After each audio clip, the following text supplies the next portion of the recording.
Olá, você está escutando Mulheres de Produto, o podcast mais empoderado de mulheres em tech e produtos digitais.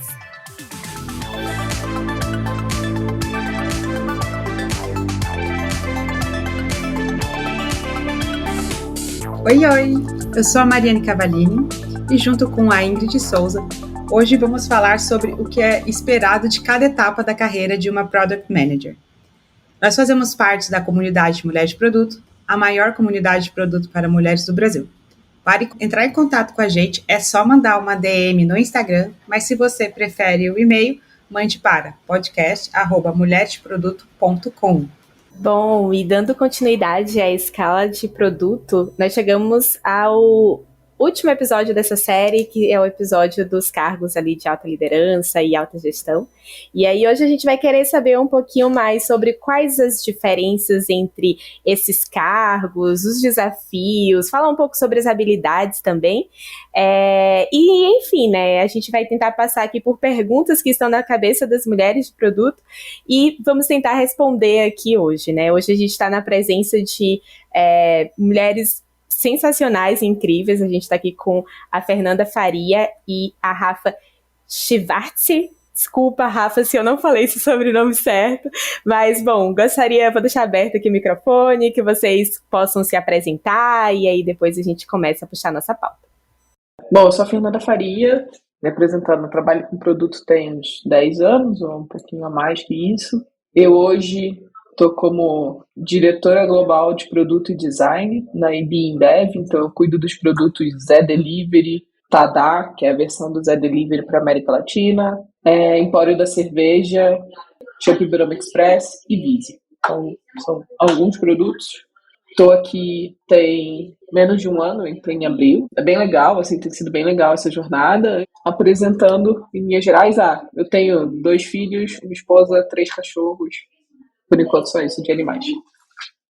Muito bom. Vou começar pelo fim do seu, então falando que eu tenho uma filhinha, né? Sou mãe da Maia e tem mais uma aí a caminho. Então acho que não dá para me apresentar hoje em dia sem falar desse outro papel aqui que ocupa bastante tempo da minha vida. Não tenho nenhum cachorro ainda, em algum momento, quem sabe.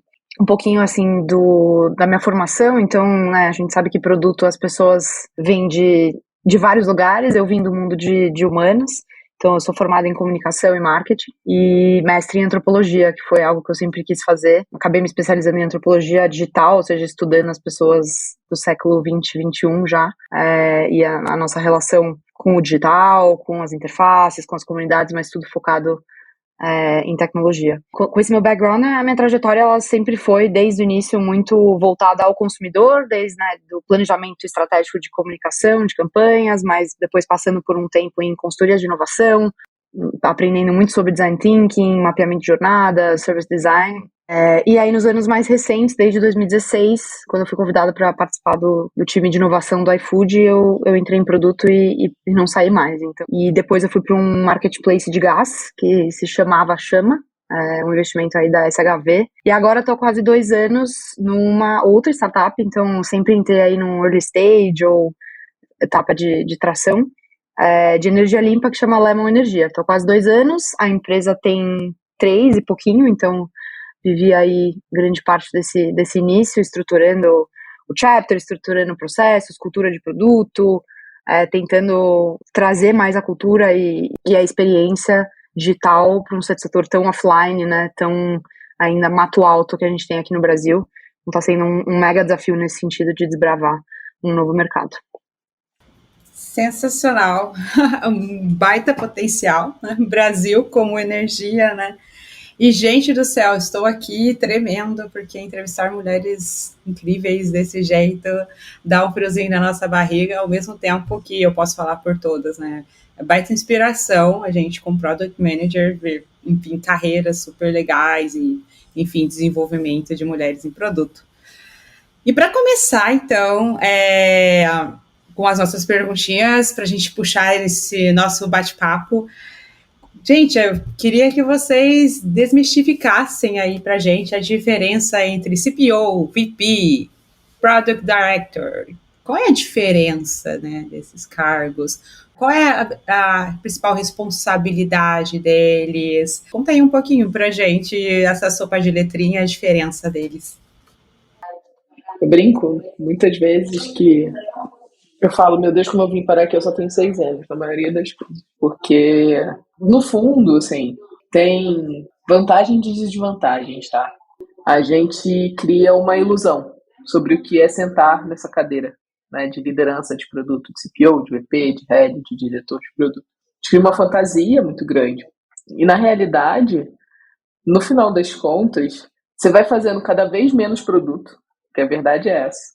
Você não faz, toca mais produto. Aliás, tem dias que eu falo saudade de CPM. E você se aproxima muito mais de alinhamento. Você tem uma parte de estratégia, gerenciar as pessoas, né? E as pessoas são diversas. Eu brinco, tem uma frase que era de um CTO. Antes de eu virar CPO do Zé, ele falou para mim, ele falou, sabe qual que a minha grande descoberta depois de virar CTO é que eu passo o dia inteiro com várias planilhas de Excel abertas, tentando resolver várias coisas de pessoas, tem informações de pessoas. Então, o que eu vejo como diferença entre elas, né, o CPO, VP, Head, diretor de produto, depende do tamanho da empresa. Então, numa empresa mais early stage, o Head é o mesmo papel de um CPO numa empresa que já está mais na etapa de growth, sabe? Por exemplo, eu aqui na estrutura, eu tenho heads e depois GPMs e depois PMs, né? A estrutura fica assim. Então, os heads de produtos já são um layer ali de middle manager. Na Acreditas, por exemplo, você tinha diretor e VP de produto. Então, você tinha outro tipo de estrutura. No final das contas, o nome em si ele vai mudando, dependendo do tamanho da empresa. Para mim, tem um pedaço também de impacto de negócio, né? De resultado, assim. Um CPO, um VP, ele vai ter um impacto muito maior no resultado. Então, ele vai olhar, em termos de lateralidade, muito mais coisas. Enquanto um head um produto, um head um diretor, você vai olhar muito mais vertical. Mas, por exemplo, dependendo do tamanho da empresa, um diretor é o mesmo tamanho de um CPO em outra empresa. Então, para mim é menos sobre nome, mas mais sobre, cara, você vai olhar um contexto enorme, vai ter um monte de desafios, um monte de pessoas, e aí você chega nesse lugar que é a liderança de produto. Total, acho que a gente vê várias vezes a gente na conversa com outras pessoas do mercado, uma pessoa que está como diretor, mas tá num produto super novo que tem tem PMs respondendo direto, né? Mas isso porque já veio de uma outra empresa, talvez com uma senioridade maior, já tendo mais hierarquia no meio, e aí foi meio que você não quer perder, né, cargos às vezes nessas transições, mas é praticamente como se estivesse sendo, como liderando uma squad, né, e não tanto várias squads ou business units. Então acho que é bem aleatório no fim das contas. Eu acho muitas vezes, eu não sei se para todas as mulheres, mas acho que para mulheres como eu, muitas vezes a gente acaba se apegando muito a esses nomes, falando, eu não sei se eu tenho experiência para ser diretora, VP, sabe? A gente acaba não se vendo também tanto nessas posições, então às vezes acaba. E aí, quando você vai conversar com alguém que tem esse cargo, você vê que, putz, na real é o que eu faço, só que com outro nome, e tá tudo bem. Então é super em linha aí com a Fê, que, tipo, acho que cada empresa acaba escolhendo a sua escada de produto, vai evoluindo, amadurecendo com o tempo, então acho que a principal diferença pra mim, CPO é C-level, é management team, e vai olhar para o negócio, né? Vai estar olhando muito menos para produto mesmo, vai estar olhando muito como a estratégia de produto tá chegando nos resultados de negócio. E aí, head, VP, diretor, eu acho que é aí que fica mais misturado, né? Que é a liderança do chapter. E aí pode ser a liderança do chapter numa BU, pode ser a liderança do chapter no produto inteiro, mas está muito mais ligado no dia a dia operacional dos PMs e das squads, assim, sabe o que está acontecendo, tá definindo a estratégia de produto, dando esse direcionamento junto com quem estiver abaixo, né? Mas claro que, diferente de PMs, enfim, e outros cargos, tem essa responsabilidade a mais aí para P&L, tem uma visão mais holística, reporta direto para o management team, então acho que tem mais interface e mais visão de negócio. Mas assim, bottom line, acho que é bem aleatório, às vezes a gente tem que cuidar para não se perder nisso, sabe? Muito bom. Agora que a gente já começou a desmistificar um pouco mais sobre essa sopa de letrinhas, como a Mari falou, né? Quando a Fê estava respondendo, ela falou que no fim vai ter que enfrentar ali muitos desafios, né? E acho que era exatamente esse o próximo ponto, assim, que eu queria tocar aqui, né?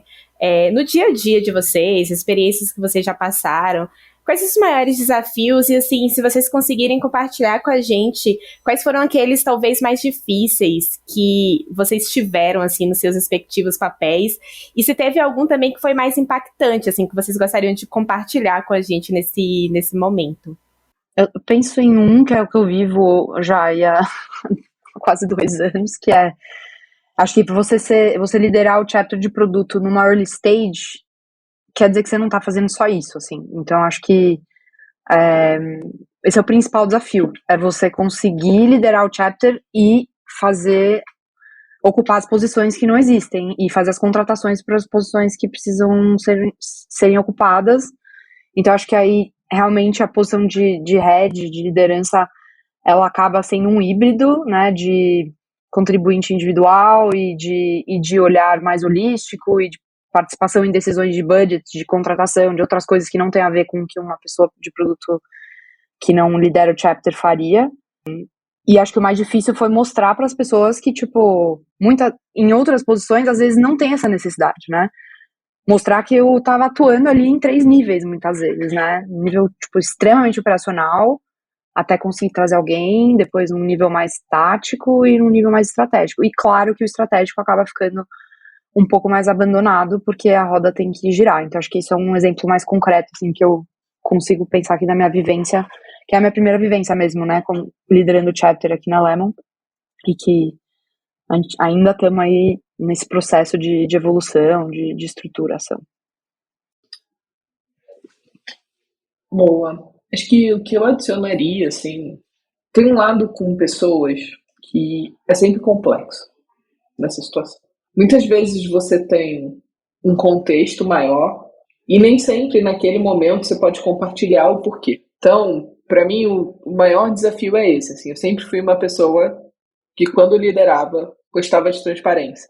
E eu tendo a ser transparente em 90% das coisas. O que me causa angústia é mais difícil nos 10% que eu não posso. Tem discussões que ainda estão acontecendo, que eu não posso abrir. Para mim, esse é o mais difícil, assim, do papel de liderança. É você não poder sempre compartilhar 100% transparente. Por mais que você seja transparente, vai ter 10% que você vai ter que segurar da informação. Ah, sensacional. E eu imagino a dor, né? Porque eu sou a pessoa que vai na parede e fala, e por quê? Mas por quê? Mas por quê? Mas por quê? Até o líder falar, Mariane, fica aí nessa cadeirinha, respira, vai tomar uma... Mas é que é legal. Natural, né? De produto ser curioso, né? Fazer os porquês. Então, todo mundo de produto faz porquês. Eu também fazia muito. Chegou um ponto que você tem que falar, putz, esse porquê eu não consigo te dar agora. Que acaba sendo sincero também, né? Às vezes é só isso que a gente precisa, tipo, agora eu não consigo, mas confia. E aí, acho que... a pergunta que eu queria trazer para vocês, até mudando um pouquinho de como está aqui, mas eu queria entender, vocês sempre tiveram esse sonho de chegar num cargo de head, de líder, de VP, etc? Sim ou não? E se sim e não, eu queria ouvir um pouquinho mais de vocês, quais são as competências que é importante a gente desenvolver para ocupar esse tipo de papel. Você falou a parte de pessoas, e só vem isso na minha cabeça, gente, liderar pessoas é uma coisa extremamente complexa, né? Acho que tem um monte de coisa aí que a gente queria ouvir um pouco melhor, o que desenvolver, quais são as competências necessárias. Bom, eu não queria ser líder, tá? Eu queria ser especialista. Então, da carreira em Y, eu queria ir pro outro lado. Porque eu gosto de estudar muito sobre produto. Aconteceu. Em algum momento eu percebi que o conhecimento técnico me ajudava a liderar as pessoas e influenciar para chegar no resultado. Então, por isso que eu migrei. Então, se você for perguntar para mim qual é a competência mais importante, eu diria que é a competência técnica.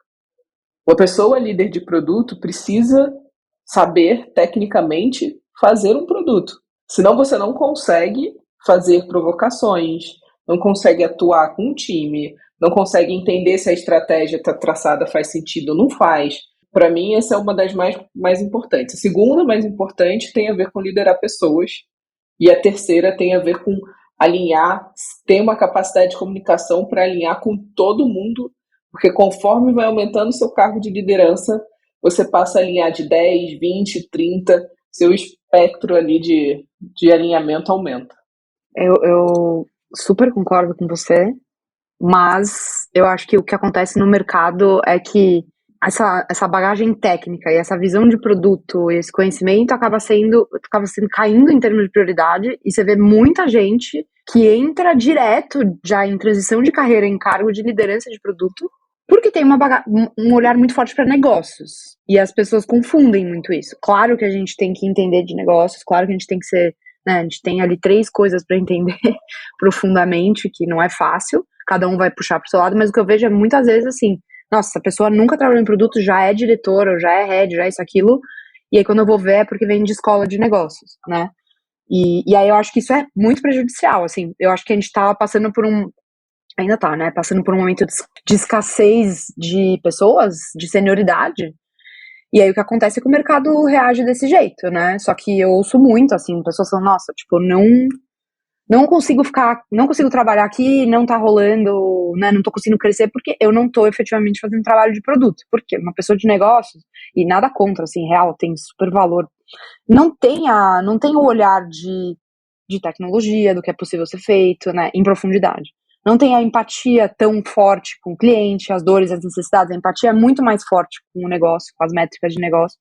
E aí isso, para mim, leva pro ponto principal, que é ter uma estratégia mais de curto prazo. Assim, com todas as pessoas mais sêniores que eu me consulto, que eu faço mentoria, que eu troco, é sempre tipo, claramente tá faltando um olhar de longo prazo, vocês estão querendo resolver os problemas de curto prazo, e aí as decisões importantes que já tinham que estar alinhadas à visão de produto, não estão alinhadas, e aí começa aquela confusão né, de desfocar para resolver, para bater meta, enfim. Então acho que eu já trabalhei com pessoas que não têm tanta experiência com produto, e eu vejo que vai acabar indo por esse caminho. Então, para mim é super importante a pessoa ter bagagem em produto mesmo, ter passado pelos perrengues de produto, porque só a gente sabe. E aí conseguir trazer aqueles 3 pontos, né, do tecnologia, cliente e negócios, porque senão fica muito forte um lado, assim, eu acho que acaba não trazendo tudo que tem que trazer. Só compartilhando, tu me fez lembrar uma vez, nem lembro mais que empresa que era, com um líder que ele, concordo super que, enfim, PM também tem que surfar no negócio, mas era tão forte o PM ter que surfar no negócio e defender as metas de vendas e etc, que eu falava pro meu líder, mas todo mundo aqui fala de negócios, né?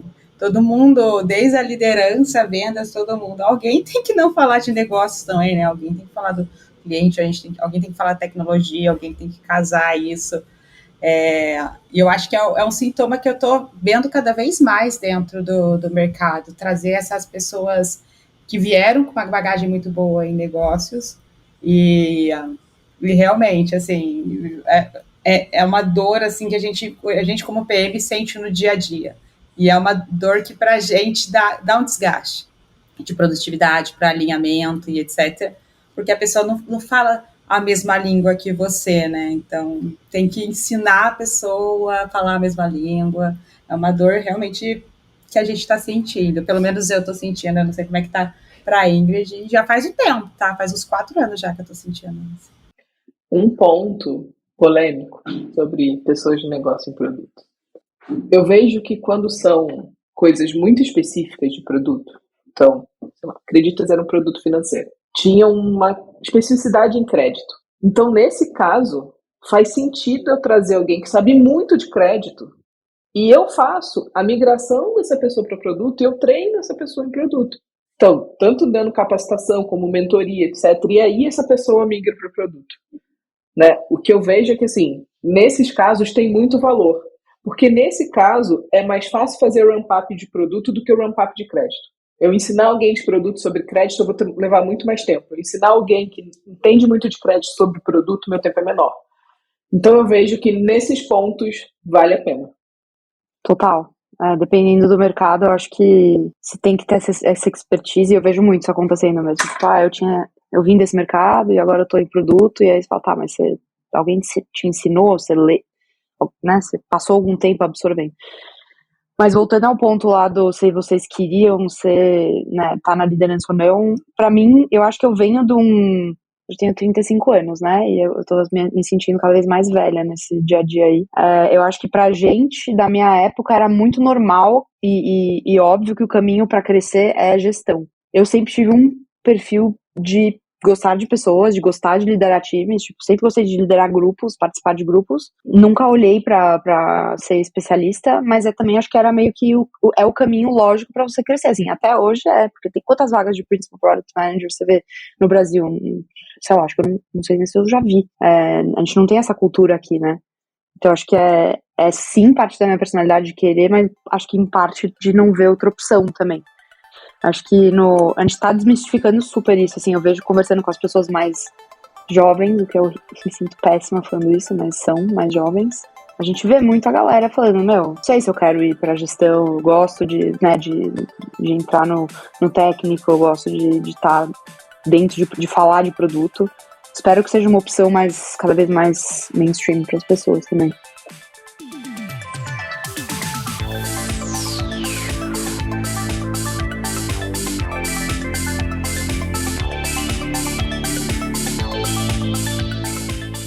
Nós fazemos parte da comunidade Mulheres de Produto, a maior comunidade de produto para mulheres do Brasil.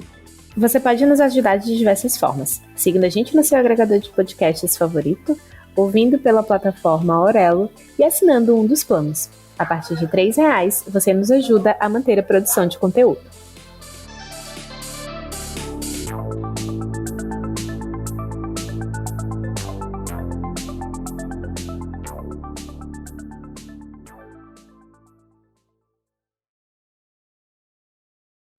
Esse ponto de você se ver ali, ver os exemplos, né, acho que conta muito. Eu tenho uma amiga próxima daqui do Mulheres de Produto até, que ela tá num dilema agora da carreira em Y, que é, nossa, eu quero muito ser principal, só que todos os testes que eu faço que eu tenho que ir pra gestão, ou será que eu tenho que ir pra gestão mesmo? Ficou ali meio que no limbo, mas acho que é muito importante até você se ver, conversar, entender muito mais do que esse papel acaba fazendo ali no dia a dia e se autoconhecer também, para aí você encaixar nessas competências que você tem, enfim, e seguindo aí na sua carreira.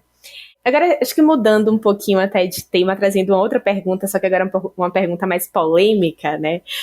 Queria entender, assim, de vocês, nesse cenário atual que a gente está vivendo, com essa recessão, talvez um mercado e uma recessão, será que a gente já pode dar esse nome? Não sei, que tem impactado mesmo de uma forma mais crítica que o nosso cenário, assim, o ambiente de produto, você vê ali as demissões em massa, você vê o layoff, e aí eu queria saber um pouco de vocês, na posição que vocês estão hoje, né, como tem sido a atuação de vocês, né, como tem sido não sei se vocês já passaram por isso também na empresa de vocês, né, se passaram, acho que vai até agregar um pouquinho mais aqui, compartilhar da experiência, mas como vocês têm visto ali a nível de posição estratégica da liderança, dado esse cenário atual que a gente tem vivido?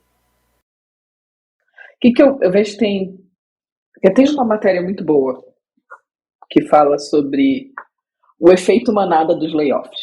Como uma fez, a outra fez, a outra fez, a outra fez, a outra fez. Não tem um efeito manada aí. Tem um outro efeito que é o ajuste do mercado. A gente viveu os últimos anos de gasta, escala a qualquer preço.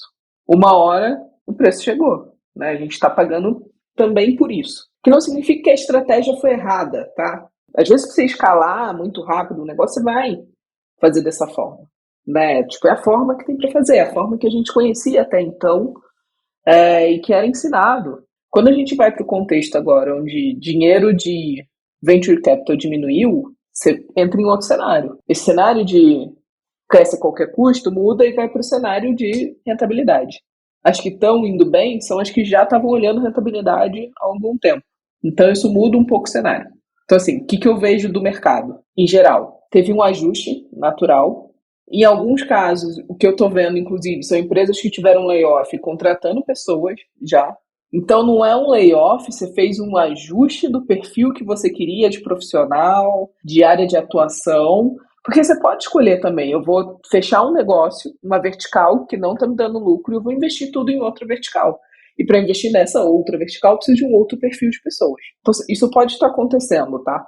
Então, as pessoas que são muito boas de produto vão continuar sempre tendo espaço. As pessoas que estão fazendo transição vão ter mais dificuldade nesse momento. A escassez, ela diminuiu. Então, o que eu vejo hoje é esse cenário, assim, que as empresas vão olhar mais para a rentabilidade, produto tem que aprender a olhar para a rentabilidade, e para mim, produto tem que aprender a olhar o P&L, tipo, qual que é o impacto que você está causando financeiramente na empresa. Porque esse idioma, ele é necessário para você quando você chega em posições de liderança. Você tem que falar sobre isso. Eu fiz uma aqui no Zé que deu uma cagada financeira. Tomei uma decisão aqui que impactou financeiramente. Mas tudo bem, é o risco comprado. Eu queria comprar o risco, depois eu consertei em outro lugar, mas eu tomei uma decisão que impactou o P&L. E eu tive que ir lá e voltar atrás dessa decisão e arrumar outras formas para consertar financeiramente. Então, o que eu vejo é, as pessoas vão ter que entender mais de finanças. A gente, como posição de liderança, vai precisar ajudar as pessoas a desenvolverem esse lado em produto e vai ter que ter conversas mais difíceis sobre o real estágio do mercado. Putz, a gente não está mais no growth, agora a gente entrou em outro cenário e esse cenário é X. Eu acho que eu tô vivendo um momento muito diferente aqui na Lemon. A gente fez um Series A no meio do ano passado. A gente captou um valor expressivo em dólar, enfim. Então a gente tá num momento mais tranquilo, porque a gente tava esperando esse dinheiro justamente para saber o que a gente ia poder fazer. Então a nossa estratégia para os próximos anos já tá baseada nesse novo cenário de mercado. Então não é que a gente foi pego aí no meio do caminho e falando, opa, temos que repriorizar o gasto que a gente já tinha definido no nosso BP. Então isso tem sido bom, a gente tem tentado reconfortar as pessoas nesse sentido, né, de falar, ó, a gente acabou de receber um dinheiro e a gente vai usar esse dinheiro dentro desse novo contexto. Quer dizer que talvez a gente tenha menos contratações, mas a gente não pretende layoff, né, demitir, tirar pessoas aqui. Então, acho que o cenário é um pouco menos pesado na Lemon, justamente por ter captado meio que um pouco antes da bomba estourar. O chato é isso, né? Você vai vendo as listas, as pessoas vão sendo contaminadas pelo que está acontecendo nas outras empresas. A gente tem uma semanal com a empresa inteira, ainda é uma empresa pequena, né, de 100 pessoas. A gente tem a gente usa aquele Slido e as pessoas às vezes trazem perguntas anônimas em relação a isso. E a gente tenta, de novo, né, trazer conforto muito com base no que a gente já definiu. Essa estratégia de gastos e de contratações e de crescimento da Lemon está super dentro desse novo contexto, que é mais difícil, é mais desafiador, mas a gente está um pouco mais preparado. Óbvio que a gente não é uma empresa que dá lucro, então acho que esse é o principal, é a gente conseguir fazer mais, né, uma próxima rodada nesse cenário que também não está incrível. Mas a gente também tem sorte de estar num mercado que também está atraindo muita atenção, né? Então, mercado de sustentabilidade, de, né, meio ambiente, impacto positivo, tal, que também está mais em alta até do que em outros mercados. Então a gente está com algumas variáveis mais positivas nesse momento. O momento é difícil para todos, tem o efeito manada que vocês comentaram, mas também tem outras empresas que com certeza estão em outro momento, não tem esse ponto de layoff. A Ingrid até comentou que, né, está gerando uma ansiedade geral na comunidade de produto, né? E a Fer, ela começou a comentar um pouquinho sobre os PMs, eles vão ter que saber mais sobre o P&L, né? Entender como traduzir o que eles fazem no dia a dia para o retorno da empresa. E a minha pergunta era exatamente sobre isso, assim, o que vocês viram que mudou no dia a dia de produto ou que vai mudar dentro das nossas competências, dos nossos dias a dias, até a nível de o que vocês estão vendo de diferente até na hora de contratar, né? A Rafa falou que está contratando, e eu queria entender se mudou algo, se continua a mesma. Vejo alguns podcasts dizendo que saiu da era Discovery, agora era mão na massa, execução. Mas eu queria ouvir mais a opinião de vocês mesmo sobre isso. Para mim tem um ponto que sim, a gente está muito mais em execução, mas não significa que abriu mão de discovery ou que abriu mão de não fazer. O que eu vejo é que as pessoas vão ter que fazer as duas coisas ao mesmo tempo. Eu falo muito com o time que, assim, é muito mais sobre você ser ambidestro, no final das contas. Não adianta ser muito bom em discovery e não olhar o delivery. Você vai estar fazendo ruim. Não adianta ser muito bom em delivery e você não consegue fazer o discovery. Você também está fazendo um trabalho ruim. Então, essa é uma das coisas que acho que o que eu via no perfil antigamente era, não, o PM fica mais focado aqui no discovery, olha um pouco mais, e aí tá distante do delivery. Não, sim. Hoje, para mim, o PM ele tem que estar mais completo, ele tem que ir de um lado ao outro. Então, esse é um ponto de mudança de perfil. Sempre tive um pouco isso na cabeça, talvez agora isso esteja um pouco mais evidente. Tem um outro ponto, para mim, que é super importante, tá? Que é a pessoa de produto, ela vai ter que saber mais sobre design. Não dá para delegar tudo para o product design. E muitas vezes, não, vou delegar para o design daqui da minha squad. Você vai, mas assim, o discovery contínuo, a responsabilidade por falar cada semana com um usuário, pelo menos, ela é de produto, não é só de design. Então, tem um contexto para mim que eu acho que produto vai ter que entrar mais no contexto de design, até para conseguir fazer a conexão do que está acontecendo aqui de experiência e como essa experiência, boa ou ruim, está afetando no final o resultado financeiro. Porque a gente vai ter que fazer essa liga de um lado para o outro. Assim, as duas coisas para mim que são bem claras é delivery e discovery junto e PM entendendo mais de design e o que eu tinha falado antes do PNL. Bem legal ouvir assim tua perspectiva, porque eu acho que depende muito da empresa, né, da cultura, então talvez no Zé, na Ambev, etc, existia mais talvez esses silos, enfim, né, entre os perfis, mas pra mim, tipo, o que você falou pra mim já era default, sabe, em produto, então acho que depende muito da cultura e depende muito também acho que do escopo que você tá, né, por exemplo, hoje eu tô tentando, né, tô liderando a parte do escopo de growth, né, da Lemon e acho que naturalmente a gente está falando aqui de ser mais criativo na aquisição, a gente está com esse olhar mais afiado, né, do tipo, como é que a gente traz esses leads de maneira mais eficiente possível e como é que a gente usa esses leads para gerarem mais leads, né, então os tais de loops de aquisição, então acho que isso fica mais latente, os investidores estão, acho que pesando mais nisso, estando mais aqui, né, na boca no funil de aquisição, é uma experiência que eu não tinha tido até então, e que me parece que a gente tá sendo mais cobrado essa eficiência, até porque as mídias pagas estão chegando no seu teto, né, de performance também nos últimos anos. Para mim, eu vejo que é isso, cada escopo tem o seu, né, então a gente, por exemplo, tem um outro escopo que é de operações, e a nossa operação hoje ela é muito manual, e aí exige um headcount para crescer a empresa que cresça junto, então acho que a gente também está olhando muito para automatização, para a eficiência da operação, tudo isso para ter, né, uma operação mais sustentável. Então a gente está investindo em algumas coisas mais core, acaba tendo que deixar de lado possivelmente algumas coisas mais consumer facing. Então acho que tudo também depende do momento da empresa. E aí esse cenário vai drivando, né, o que você vai priorizar. Mas o P&L acho que para mim é um ponto até meio, entre aspas, polêmico, porque eu acho que sim, a pessoa de produto tem que entender quais são as linhas de custo, tem que saber conversar sobre isso e, obviamente, conseguir fazer uma valuation das features que está entregando e tal, mas eu acho que muitas vezes a gente exige isso, mas não dá o contexto, não dá autonomia, fica muito na mão de povo de finanças, povo de, às vezes quando tem área de negócios, né, então eu acho que o mínimo é você saber que, né, o que são as entradas e as saídas da empresa e como que o escopo que você atua e impacta nisso. Agora, de fato, muitas vezes ter esse ownership eu acho que fica um pouco mais longe, mas com certeza tem que saber, não dá para ficar no mundo só de tecnologia e do cliente também. Vou compartilhar um pouco do que a gente fez aqui, que foi muito para aproximar produto, tech design do negócio. Então, a gente criou as dinâmicas de alliance, de alianças, que existem em alguns lugares, que olham business unit junto com o produto e tudo mais.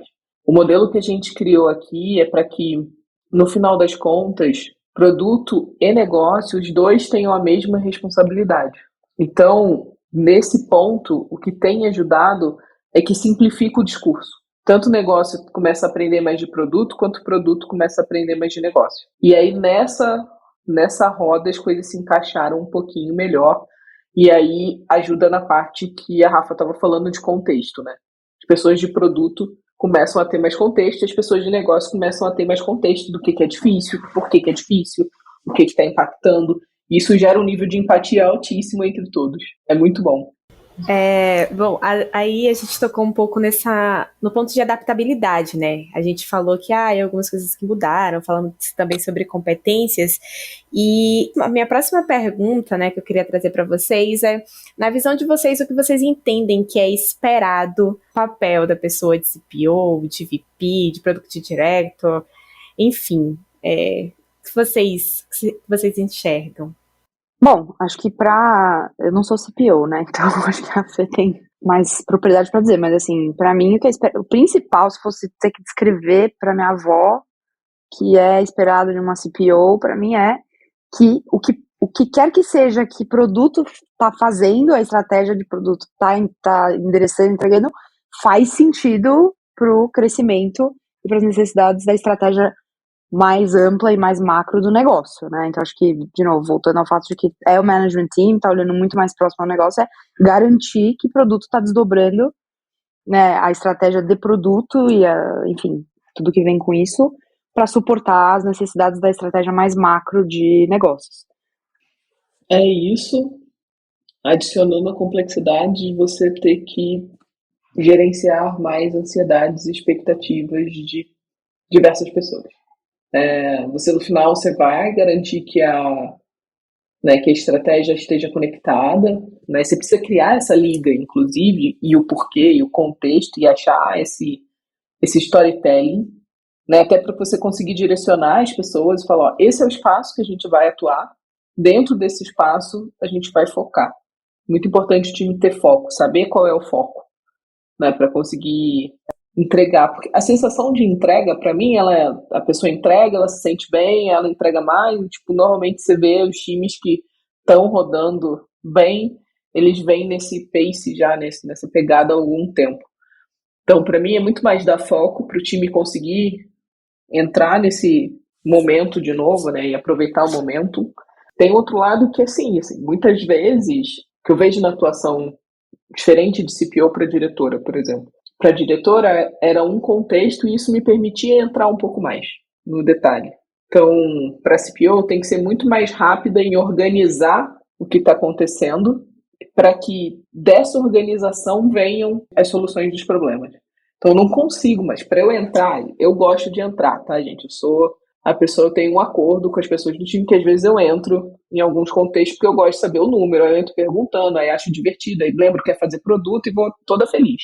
Toda pimpona eu peço para me darem licença poética de fazer produto de vez em quando. Mas, em geral, o que muda é isso, assim, você precisa fazer essa conexão e você vai ter que ser a pessoa que vai convencer os outros sobre o foco que o time vai ter. Eu digo que 80% do meu tempo é storytelling. É eu convencendo as pessoas de por que fazer o que o time está fazendo é importante. E as pessoas questionando ou sendo convencidas, né? Então é isso, 80% do meu tempo depois que eu defini esse foco, eu preciso convencer todas as pessoas que fazem sentido. E aí é quase como uma tour, sabe? Eu tô na tour do redesign, por exemplo, agora. Então eu vou indo, conversando com cada um, mostro com paciência e tudo. Esse é o ponto que é mais diferente de CPO para diretor. Total. Eu acho que a gente até falou, né, de que várias empresas usam os nomes de maneira aleatória, assim, mas eu acho que tem essa diferença aí do cargo de CPO, você falou, você faz a mesma função aí, mas eu acho que é um pouco diferente, a gente não tem a maturidade, né, na empresa ainda pra fazer isso, e me falta tempo mesmo, realmente, porque tô lá olhando, tipo, eu tenho que me aprofundar, é exigido de mim que eu tenho que estar lá executando, estando junto, então acho que sobra menos tempo pra fazer essas grandes, como é que você falou, esses tours, né, e essas... Sim. Eu acho que esses tours que você falou são, pra mim, as grandes oportunidades, né, que o time deveria estar surfando, relembrar que a gente tá nisso e que elas, de novo, voltam para a estratégia mais macro da empresa, mas acho que de head pra baixo, assim, né, tipo head, diretor, etc, é o que você falou, você entra muito mais no detalhe do contexto e aí pode ser contexto de um produto ou de uma business unit, e você também entra muito mais no contexto das pessoas com quem você está trabalhando, acho que no dia a dia ali, né, de gestão de time, de PDI, né, de desenvolvimento dos PMs ou dos heads, que seja, acho que ainda você tem mais tempo para isso, sabe? As pessoas estão precisando também se formar, então acho que também você tem que ter essa vontade de formar pessoas, de, né, olhar para cada pessoa num nível mais individual quando você tem mais pessoas para liderar também, né? Acho que o CPO tem menos pessoas aí, menos reports e heads e VPs e diretores possivelmente tem mais, então talvez tenha essa diferença aí também. Tem um ponto interessante que é. Eu vou tentar explicar como mudou minha mentalidade, tá? Hoje em dia eu penso muito mais em como resolver o problema em escala. Então, putz, tem um problema que, cara, eu não consigo. O time não tá aprofundando bem em dados. Vou dar um problema X, tá? Não tá aprofundando bem em dados. Cara, como é que eu resolvo isso em escala? Beleza, então tem que dar treinamento, ajustar a ferramenta, criar as rotinas. Você já pensa o inteiro em escala. Tá bom, se eu tenho que fazer isso, então quem são as melhores pessoas aqui que podem fazer isso? Por isso, para mim, meu braço direito muitas vezes é Product Ops, que é justamente para organizar a operação de produto, porque isso escalou. E a gente tem produto e design 100 pessoas. Então, é um produto, é um pro em escala, né? Então, eu preciso de ajuda para resolver em escala. Isso para mim foi uma chavinha boa que mudou, assim. Antes eu pensava, cara, deixa eu resolver aqui no meu contexto, com os meus times. Não, agora eu tenho que pensar, beleza, eu tenho que resolver no todo, porque depois isso tem que ser comparável, inclusive. Eu tenho que conseguir comparar entre os times. Então, teve essa mudança também de como resolver problema. Bom, e para o fim agora do nosso papo, eu queria fazer, na verdade, uma pergunta para vocês na linha de carreira, mas também eu queria, antes disso, romantizar um pouquinho o que a gente estava desromantizando. A gente falou bastante de desafios no dia a dia de vocês, mas eu também queria saber o que vocês acham mais gostoso no dia a dia de vocês. Nossa, tipo, se eu pudesse todo dia acordar e fazer isso aqui na minha área, pô, ia amarradona e delegar o resto. Então, conta pra gente aí um pouquinho o que tipo, deixa vocês muito amarradas, assim, no dia de vocês, de fazer, desenvolver, enfim. Cara, assim, eu gosto muito de... Eu gosto de fazer o one-on-one com os PMs, tá? Tem um ponto inspiracional, entender a carreira de cada um, onde as pessoas querem chegar e como é que eu facilito e ajudo. Assim como eu penso com um produto que você fala com o usuário, meu trabalho é falar com as pessoas de produto, para saber que problemas eu tenho que resolver e como eu posso resolver e tentar pegar, né, o que está acontecendo. Então, falar com as pessoas, né, que são PMs, designers, etc., né, com o time, essa é a parte mais legal, assim, porque tem uma parte muito interessante, assim, de conhecer o que as pessoas estão fazendo no dia a dia, é como eu tenho mais profundidade nos assuntos. E no final das contas, sendo muito sincero, é onde eu posso fazer produto. A parte mais divertida é o momento que a PM vem trazer problema, sabe? Que eu consigo dar uns 5 minutos de falar, então, se a gente fizer isso, se pensar dessa forma, se investigar esse número, se investigar por aqui, é a parte mais legal para mim, assim. Se eu pudesse fazer isso só o dia inteiro, mas não dá, a agenda não comporta. Acho que eu ia falar a mesma coisa, é estar com as pessoas, né, falar de produto e falar da vida das pessoas, das carreiras, mas eu acho que para quem recentemente subiu, né, para uma posição assim de liderança, acho que também é muito legal poder olhar para a empresa de maneira mais ampla, porque de novo, muitas vezes a gente está lá tão focado no desenvolvimento das features e falando com o cliente, etc., a gente acaba ainda não tendo muito contexto sobre, como que a empresa funciona, que outros problemas tem na empresa, problemas de, né, como é que a gente vai passar a se organizar, a gente vai se organizar em squads, a gente vai fazer as alianças, tipo, eu acho esse papo todo de estrutura organizacional muito legal, e você acaba tendo acesso a isso, você também tem acesso a budgets, né, de definição de budgets, você briga por budgets, você sabe o que você precisa, você consegue trazer essa perspectiva para produto também, então acho isso, sim, foram assuntos novos que eu ganhei, e que eu pessoalmente gosto, porque acho que eu gosto muito de como as áreas interagem, estrutura organizacional, enfim, então óbvio que tem gente que vai falar, acho chato, isso acho um saco, mas eu acho que é um mundo novo também que te abre, até porque muitas vezes pessoas de produto querem empreender, e aí isso já é um super plus para você sair e falar, se eu quiser abrir aquela empresa que eu tô a fim de abrir, startup, eu sei que eu vou ter que pensar nessas outras coisas, ou trazer pessoas e discutir esses outros assuntos. Então você ganha uma bagagem maior, assim, de gerir uma empresa. E por último, né, a pergunta, na verdade, era dicas realmente para quem quer desenhar o tour da carreira deles para ser CPO e etc. Mas eu queria mudar um pouquinho para pessoas que estão nessa dúvida, sabe, da carreira Y, para onde ir, o que fazer. Eu acho que tenho bastante amigas, inclusive eu estou nesse mundo aí de tentar se questionar um pouco mais aonde que se vê mais. Eu queria pedir dicas de vocês mesmo, de o que fazer, como pensar, como reduzir essa ansiedade, ou até entender o que está causando essa ansiedade. Vocês podem contar aí um pouquinho, enfim, como foi para vocês, ou até dicas do que vocês vêm fazendo com seus liderados. Terapia, recomendo, é muito bom. Todo mundo deveria fazer. Essa é a primeira que ajuda a segurar a ansiedade, importante. Gente, eu tomo remédio para ansiedade, sou uma pessoa ansiosa. Tomo remédio, ainda faço tratamento de depressão, porque eu tive depressão durante a pandemia. Então, e faço terapia há 5 anos. Todos nós vamos ter nossos momentos, né? Eu gosto muito de falar para os meus liderados que é muito mais sobre você aproveitar a jornada do que você fazer o próximo passo. E se você aproveita bem a jornada, o momento onde você está, você vai executar tão bem o seu papel que você começa a transbordar ele para a próxima etapa. Quando você começa a transbordar, é que de fato vai vir. As pessoas não vão te promover porque elas vão querer apostar em você naquela posição. Elas vão te promover porque você já está fazendo a outra posição. Então, faça muito bem o seu primeiro, para que isso permita você transportar para um outro momento. E aí, quando você está nesse outro momento, as oportunidades vão vir. Por isso que sempre o que eu falo aqui é muito sobre aproveitar a jornada. Em todos os momentos da minha vida que eu falei que eu queria ser especialista para depois, e acabei virando líder, foi sobre aproveitar a jornada. Eu não ficava pensando sobre o próximo passo. Eu pensava, como eu poderia ser a melhor naquela posição que eu estava. Que eu ser a melhor naquela posição que eu estava me levaria para o próximo passo. Acho que é isso, assim. Cara, foca no momento. Realiza muito bem o que você tem para realizar, que as coisas vão aparecer. Acho que somos duas ansiosas aqui.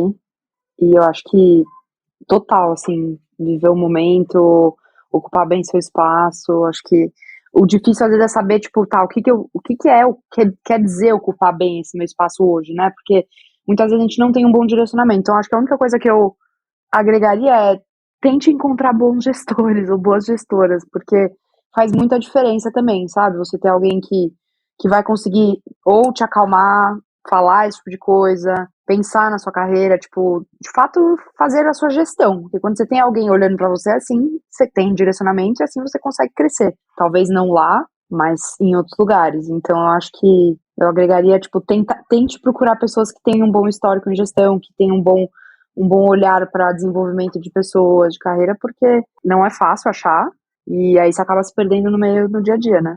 Na sua ansiedade. Então, é importante. Ou não só no trabalho, mas talvez uma mentoria externa, né, com alguém. Então não precisa ser sua chefe, seu chefe, mas acho que é super importante conseguir se apoiar e trabalhar com pessoas que já superaram isso e que têm uma noção de gestão, porque isso é o que mais falta, né?